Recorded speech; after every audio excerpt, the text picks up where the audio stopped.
এটা একটা পাট পাতা দিয়ে ডালের রেসিপি। প্রথমে পাট পাতাটাকে ভালো করে ধুয়ে কুচি করে কেটে নিতে হবে। আর এদিকে মুসুরির ডালটাকে অর্ধেক সেদ্ধ করে নিতে হবে যাতে পুরো গলে না যায়। আর আদা রাঁধুনি মশলা বেটে নিতে হবে। এরপর কড়াইতে তেল দিয়ে শুকনো লঙ্কা আর পাঁচফোড়ন দিতে হবে। তারপরে শাকটা দিয়ে দিতে হবে। শাকটাতে নুন আর হলুদ দিয়ে ভালো করে ভাজা ভাজা করতে হবে।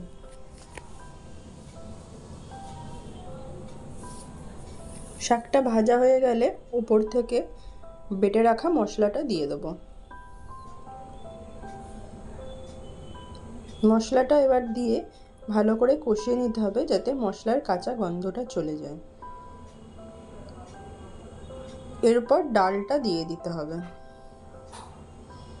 ডালটা দিয়ে নুন আর মিষ্টি স্বাদ মতন দেখে নিতে হবে।